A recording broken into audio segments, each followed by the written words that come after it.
This morning we're looking at the subject of hypocrisy. It's a passage where Jesus says, man, you got a log in your own eye and you're worried about this little splinter, this little speck in someone else's eye. And Jesus is saying you got to deal with that thing, your own hypocritical thinking, your own hypocritical judgment. In fact, if you read surveys, you will find that the number one and number two reasons why people don't come to church, unchurched people don't want to come to church, you know what they are?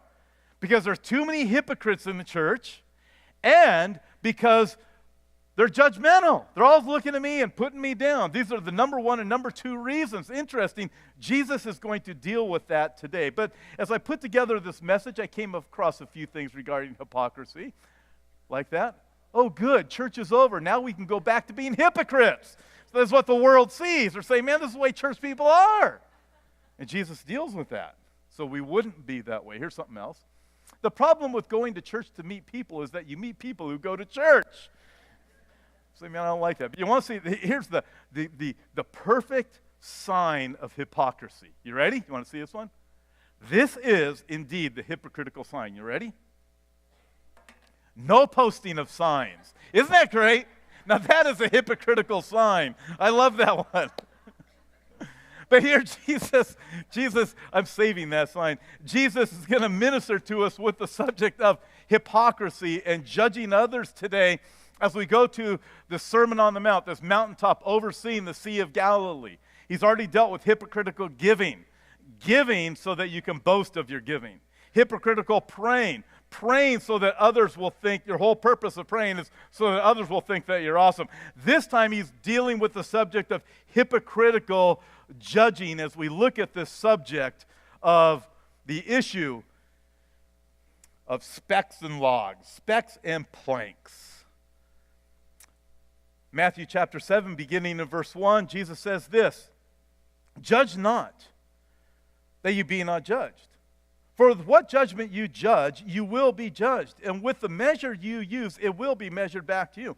And why do you look at the speck in your brother's eye, but you do not consider the plank or the log in your own eye? Or how can you say to your brother, let me remove the speck or the splinter from your eye, and look, a plank or a log is in your own eye? Hypocrite! First remove the plank from your own eye, and then you will see clearly to remove the speck from your brother's eye." Verse 6, "Do not give what is holy to the dogs, nor cast your pearls before swine, lest they trample them under their feet and turn and tear you into pieces." Let's stop here for today. Notice the first verse. "Judge not, lest you be judged." There's not a verse the unchurched knows in the Bible better than Matthew chapter 7, verse 1. Judge not, you churchgoer. Judge not, or you're going to be judged. Jesus said it so. I know it's in the Bible. But you want to know what? The backslidden Christian who their favorite verse used to be John chapter 3, verse 16. Suddenly, when they're confronted on a sin that they're involved with, the backslidden Christian, judge not. All of a sudden, it becomes their favorite verse that they remember too. And this is what Jesus is dealing with. The Christian who goes around pointing out other people's sins when they aren't even dealing with the reality of their own sin.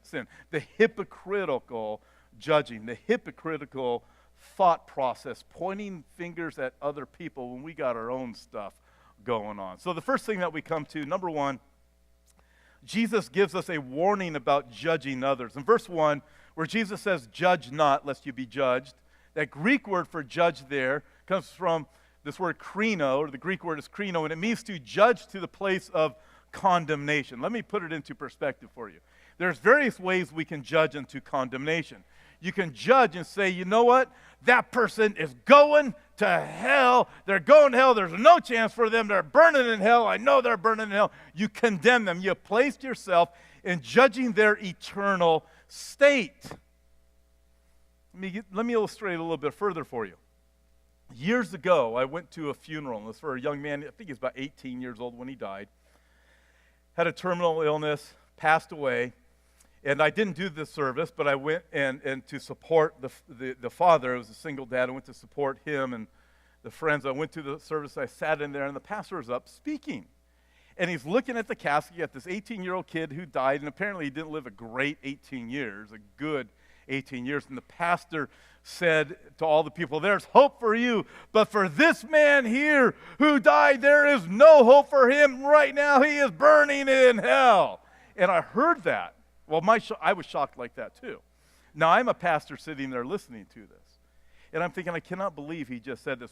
There's several things that did, but one of them is it put up a barrier between Jesus Christ and everybody that was sitting there. The other thing, he's gotten into that place of condemnation. Listen, we don't know what happens between a man and God in the last second that he is alive. We do not know that. We have the case of the thief on the cross. If it wasn't for the one gospel account where the thief is cursing God, both thieves are cursing the Lord Jesus Christ in one of the Gospels, and then all of a sudden you see in the other Gospel, there's a moment where one of the thieves realizes, man, I'm making a mistake, and he stops cursing and says, Jesus, Lord, remember me. Right? We don't know what happens between a man and God in their last second of life. We don't know what happens between a woman and God in their last second of life. We cannot condemn another person, but there's another way we can condemn somebody also, not just to hell, but we can also condemn them in this regard. Joe comes over to you and says, hey, I got to tell you something. It's about Jim. And he begins to tell you about Jim, and your jaw drops as you're hearing about Jim. I can't believe that. All of a sudden, as Joe is filling you all about Jim who's over here, you're just starting to seethe with condemnation. Oh, that Jim is an evil person. Oh, how could he do that? 6 months go by, you've condemned Jim because of what Joe said. All of a sudden, 6 months later, you find out the truth about Jim.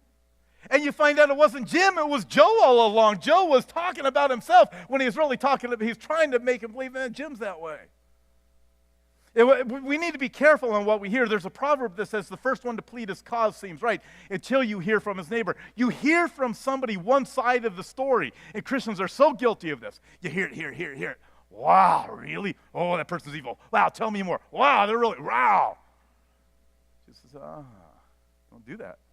And then you hear the other side of the story, and you realize, man, I was wrong. And we condemn somebody before we even get all the facts together.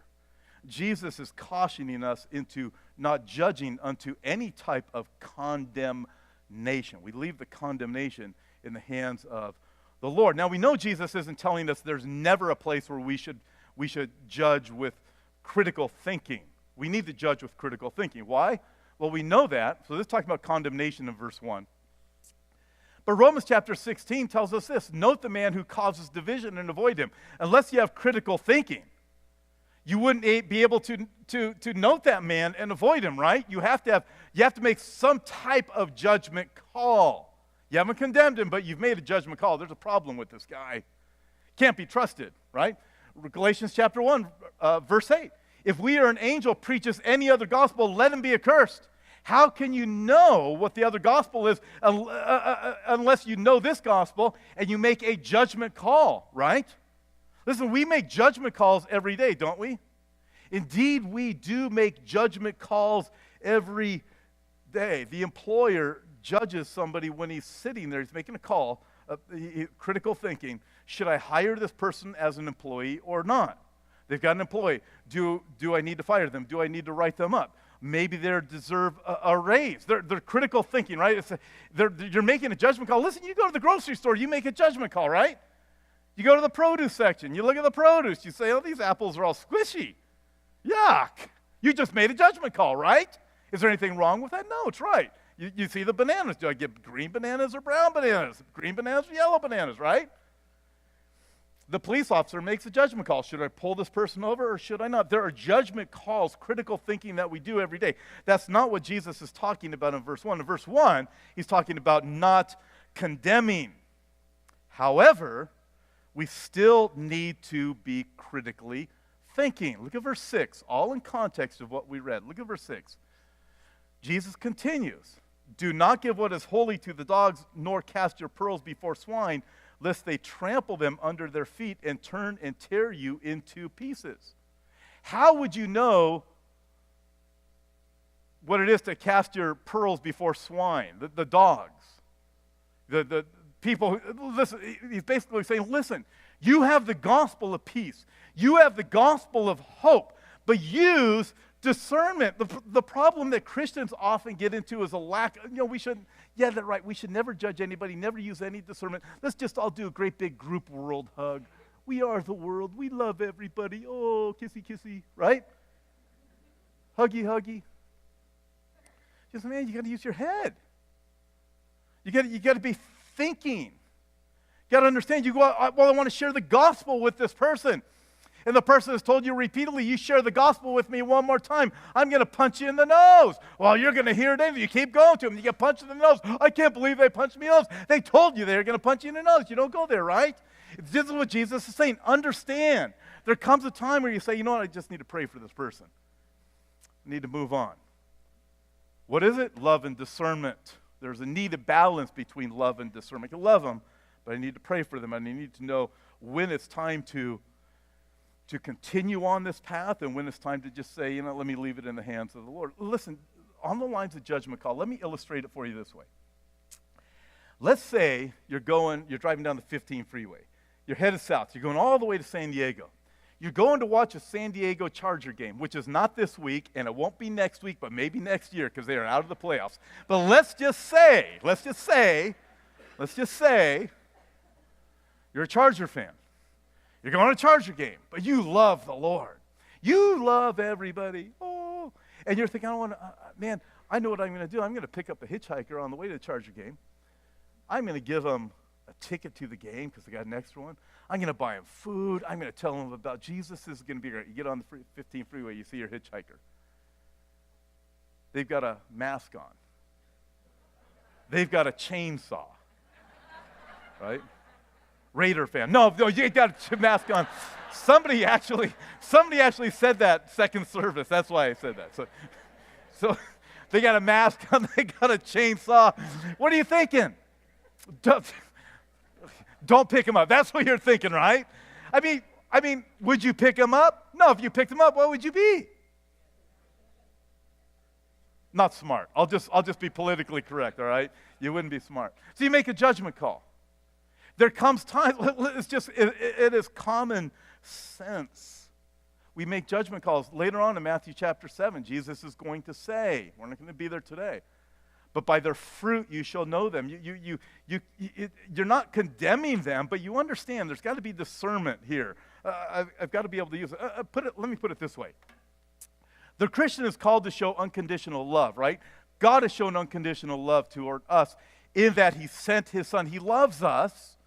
But the Christian is not called to unconditional approval. Does that make sense?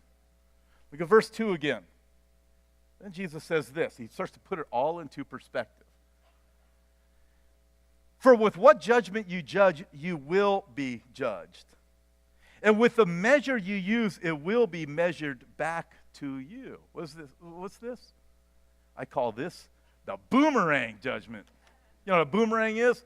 You throw it out, comes back, you catch it, hits you in the head, whatever it is, right? Jesus is making it real straightforward. How you treat others, you are going to be treated back. God's saying, this is the way it's going to be. This is the way I have designed it. Let me illustrate. Haman in the Old Testament, book of Esther. He wanted to kill all the Jews, so he built gallows to hang the Jews on. You know that story? Book of Esther? What happens? The boomerang judgment on Haman. The Jews weren't killed on the gallows. Haman ended up being hung on his own gallows. Check this out. Another illustration in the Bible. Judges chapter 1. I will read it to you. You can go there if you want, but it's very short. Now listen to this. Judges chapter 1, verse 5. Now check this out. This guy's name is Adonai-Bezek. Now listen to these words. And they found Adonai-Bezek in Bezek, and they fought against him, and they defeated the Canaanites and the Perizzite. Well, what does this have to do with the Sermon on the Mount? You'll see. Listen to this. They got Adonai-Bezek. The enemy found Adonai-Bezek. They captured him.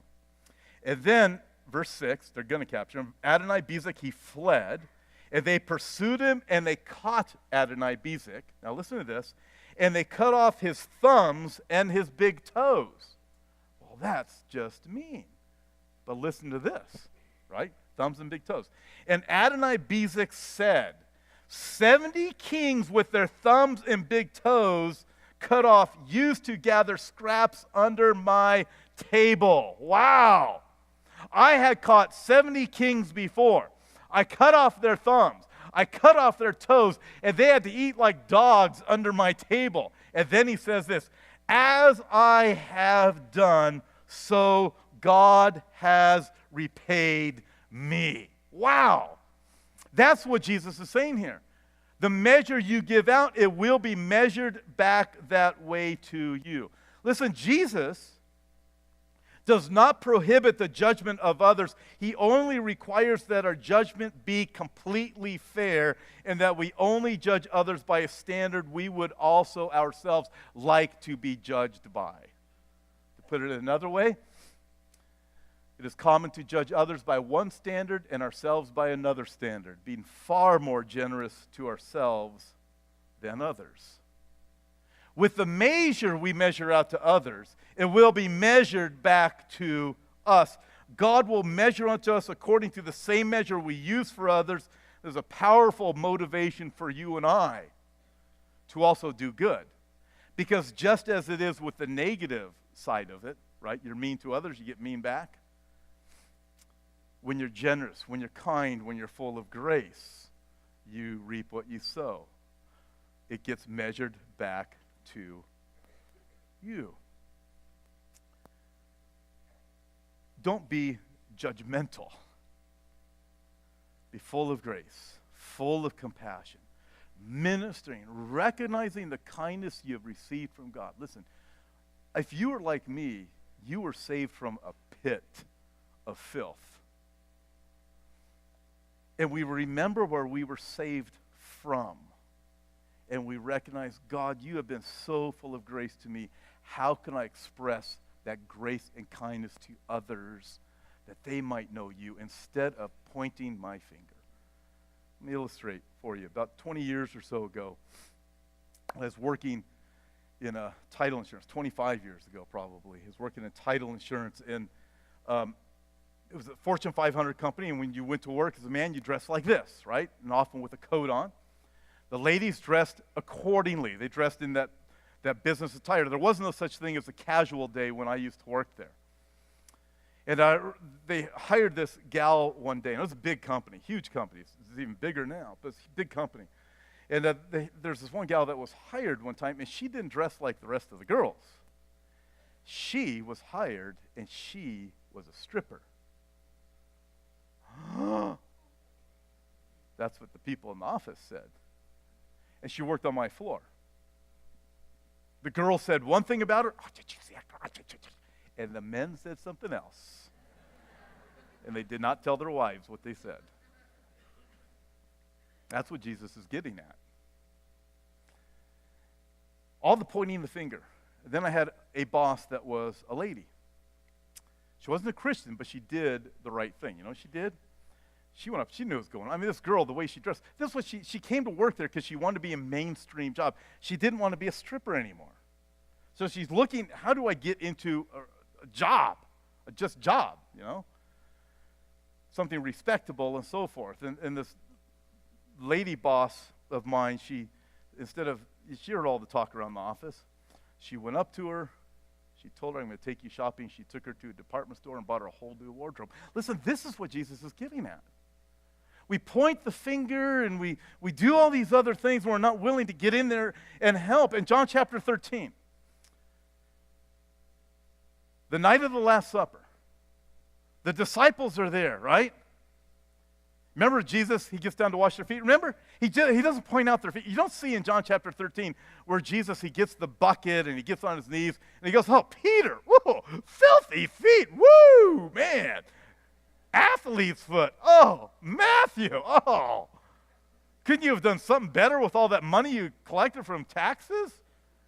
Oh, don't you cut your toenails? Judas is the only one in here with clean feet. I cannot believe you, man. This is disgusting. Dirty, dirty, dirty feet. He doesn't, does he? He gets down on his knees with the bucket and he begins to wash their feet. Likewise, I don't have the right to draw attention to another person's dirt unless I am willing to get on my knees and pray for them and reach out to them that they would be washed in the love and the forgiveness of the Lord Jesus Christ. If I am critical of others, people will be critical of me. How we judge others will be judged back. If I am condemning toward others, they'll be condemning toward me. If I'm most sin-sniffing another person's sin, other people are going to be sin-sniffing my stuff. If I'm a gossip, I'm going to be gossiped about. But the flip side of that is beautiful, because we reap what we sow. If we show mercy, God will see to it that mercy is shown to us. If we are kind and generous and show love and offer forgiveness, God will see to it that we are blessed with generosity and are show kindness and goodness and mercy. Number 2, and only 2 main points today, we have in verses 3 through 5 an illustration of genuine hypocrisy. Verse 3 again. And why do you look at the speck in your brother's eye, but you don't consider the plank in your own eye? Or how can you say to your brother, let me remove the speck from your eye, and look, a plank or a log is in your own eye? Are you hypocrite? Hypokrites in the Greek. Remember that? We've already seen the term hypocrite. It's an actor in the Greek theater. They're wearing a mask on the stage, but it's not the real them, right? They're an actor. After the play's over, they take off the mask. That's Jesus saying, you wear a mask when you're out there for everybody else, but in reality, you're hiding behind that mask. The real you is there. Hypocrite, first remove the log, the plank from your own eye, and then you will see clearly to remove the speck from your brother's eye. Now check this out. This term for speck here, you got a speck in your brother's eye, you got a plank in your own eye. The term for speck, it means splinter. Now if you get a splinter in your eye, it hurts, doesn't it? And it hurts bad. In fact, you need somebody else to come and help you get that splinter out. You look in the mirror, you can't keep your eye open. You got that splinter there, and man, does it hurt. You need somebody else to remove it. Jesus say, man, you want to be the person to remove that splinter? You got a plank in your own eye. He's making an illustration that's almost absurd. This great big piece of wood in your own eye, and that guy's got this little tiny thing. Here's the thing that's most interesting about all of this. Greek scholars will tell you that in the words here, Jesus is using, it's the same piece. The splinter in the other person's eye is just a splinter off of the big piece of wood that's in your own eye. Interesting. You got this giant wood, and that guy's got the tiny piece. His is exactly the same thing as yours, but his is much less than yours is. Isn't that fascinating? It's easy for us to recognize our own sin in other people, but not admit our own sin. Think of David. Nathan the prophet approaches David. Says, David, let me tell you a story. You remember David, he sinned with Bathsheba, committed adultery, right? Has Bathsheba's husband murdered, right? Wow, that is bad, right? Okay. So Nathan the prophet comes to David a year later.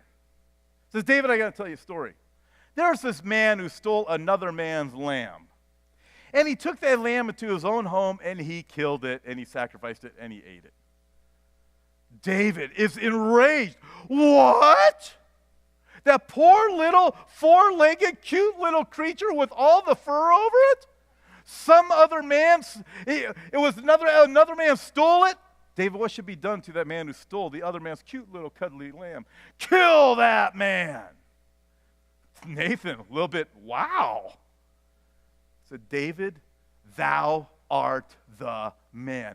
You have stolen another man's wife and murdered her husband. Your sin is far worse than the fake story I just told you. David, he repented. We'll see that in just a minute. But it's easy for us to recognize sin in somebody else and ignore it in our own lives. Years ago, a long time ago, talking with this guy. And he was enraged, just absolutely enraged over the sin of homosexuality. Enraged to the point where he just wanted to beat up people. I mean, it was violence he wanted to commit. And this is at a church, and it wasn't this church, it was a long time ago, and he's just really going off, and I'm like listening to this going, this is crazy. This guy's nuts. I mean, it sounded like he's going to kill somebody. He's just going on and on, and I'm going to kill those homosexuals, on and on and on and on. About a year or two later, I'm in a meeting, his wife's in the meeting, and he's not in the meeting, and she's telling us what's going on in his marriage. The man had major issues with pornography, major. To the point, it got so bad that he divorced his wife over pornography. Get this. He divorced his wife over an image he saw in a magazine. Can you believe that? He's enraged over this. Okay, so homosexuality, and that's not the same sin. Guess what? They are both sexual sins. And the man refused to admit his own sin, so much so that he divorces his wife over a picture. Wow. If this is what Jesus is getting at, it's so easy in the church to point our finger and just be a judge, but not deal with the issue of our own heart. James said it this way in James chapter 1. The one who looks at his face in the mirror, and after looking at himself, he goes away, and immediately he forgets what he looks like. He's simply saying this: he sees others, but he cannot see himself for who he really is. Let me wrap this up with three things. A judgmental, condemning attitude comes from the wrong view of these three things. You ready? Number one is this. First, it's a wrong view of God.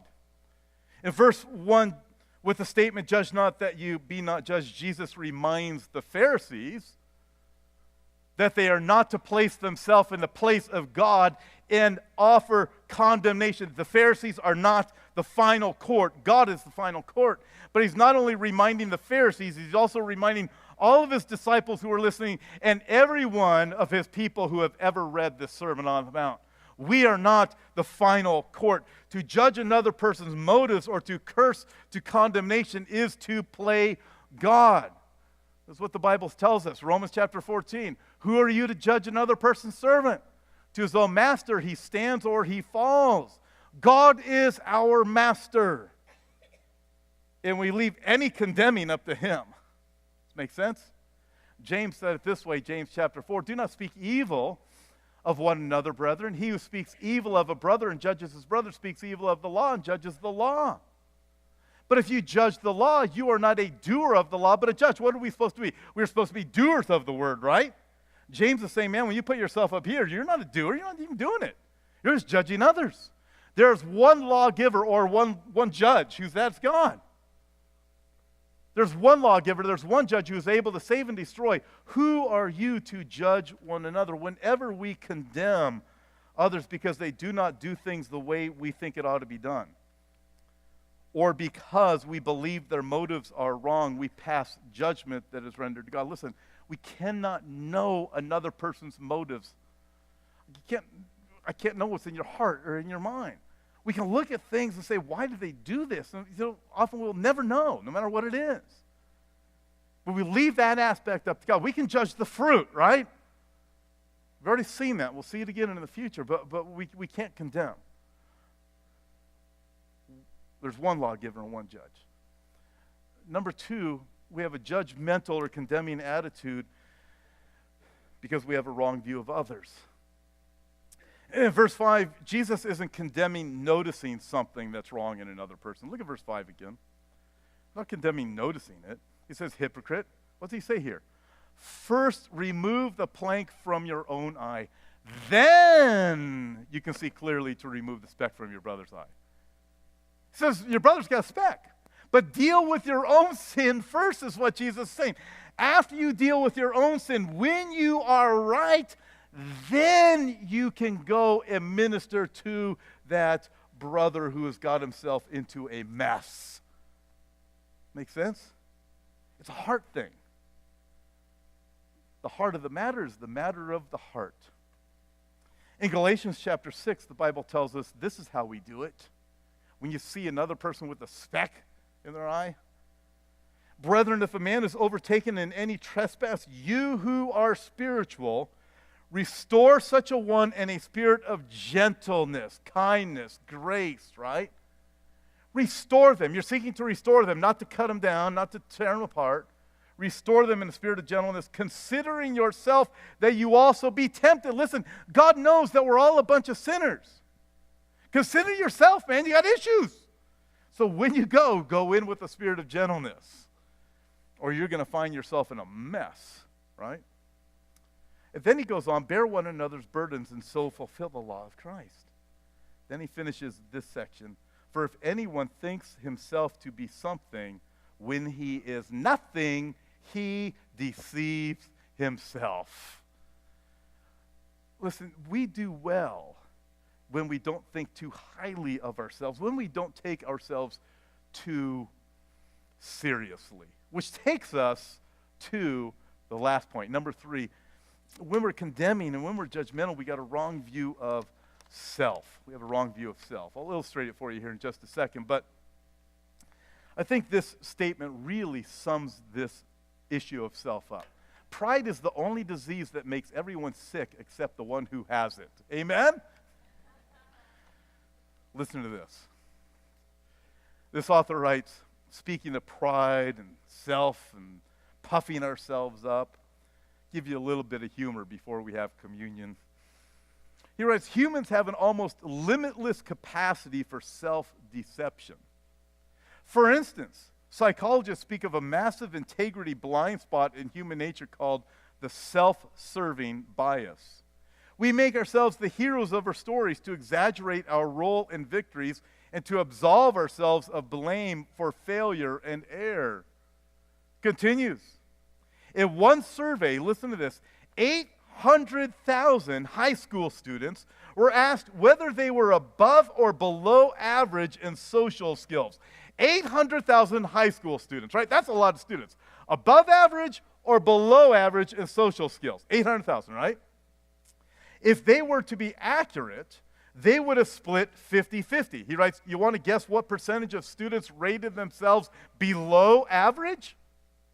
0%. 800,000, not one of them. Wow. And then he writes, furthermore, 25% of all students rated themselves in the top 1%. I think that's just great. And then he continues, this self-serving bias extends to every area. The majority of people in hospitals, check this out, suffering from car accidents that they themselves caused, rate themselves as above average drivers. Go figure. Continues. You might think that that education would make us more self-aware. You'd be wrong. 88% of college professors rated themselves above average. 25% rated themselves as truly exceptional. And another survey of 200 sociologists found that half believed they would become one of the top 10 sociologists in the entire world. Think, wow, we really do deceive ourselves. And listen, it's across the board, because check this out. National surveys show that we claim to feel 9 years younger than we actually are. Isn't that great? I actually feel 18 years younger than I really am.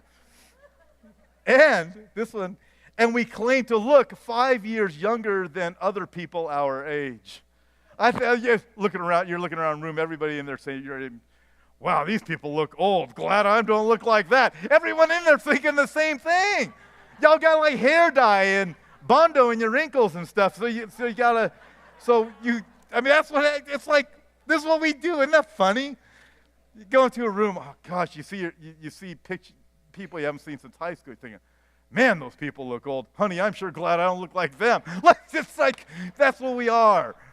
And then he continues, this is for preachers. We got problems too, and the church is not exempt. George Barna did a survey of pastors who are paid to teach on texts like Paul's command, do not think of yourself more highly than you ought, but rather think of yourself with sober judgment. Right? 90% of preachers consider themselves above average preachers. Isn't that crazy? 90% of men in the pulpit. Now, I understand I'm in the top 10%, but I don't know about the rest of these guys. It's just, I just joke. Listen, again, if you take yourself too seriously, this world's going to hurt. It's like, get over yourself and enjoy life, realize you're a failure, but God's full of grace. I was talking with someone after the second service, and I said, you know what, I am just proof that God uses the foolish things of the world to confound anybody and everybody, even my own parents. He writes this, and most ironic of all, when people have the concept of the self-serving bias carefully explained to them, get this, carefully explain the self-serving bias, the majority of the people rate themselves as well above average in their ability to handle the self-serving bias. Isn't that crazy? I mean, look at that going, well, I could, it's like, this is hypocrisy at its best. But I got one more to share with you. You ready? This is the best one of all. If you want still more evidence of our capacity for self-deception, read the survey done by U.S. News and World Report in 1997, which asked people this. You ready? Who do you think is most likely to get into heaven? Get into the pearly gates, right? Who do you think is most likely to get into heaven? You ready? Mother Teresa? 79% of the people say, oh, Mother Teresa's getting it. She's at the top of the list. Almost at the top. Mother Teresa, 79%. Oprah did pretty good. 66% of the people said Oprah's getting in heaven. Wait, there's more. Michael Jordan, 65%. Colin Powell, 61%. Dennis Rodman, right? 28%. We're not done. So check this out. This is the best part. One vote getter topped even Mother Teresa. One individual got an 87% shot at getting past the pearly gates. So Mother Teresa, 79%. One person got 87%. Check out who this was. You want to guess who it was? It was the person taking the survey. Isn't that great? You look at this, it continues. Apparently, people's thoughts ran like this. Out of all the famous people in the world, I'd put Mother Teresa at the top, but there's one person I'd have to say has a better shot than Mother Teresa. It's me. Isn't that great? I mean, look at this go. Man, that's just classic hypocrisy. And this is what Jesus is dealing with, man. The self-serving bias. I'm pretty good, but I don't know about the rest of the people at this church. Others may be hypocrites, but not me. Others got sin, but not me. Well, maybe that one, but that's different because I was, it's me. When David was confronted with his sin, after Nathan confronted him and said, you are the man.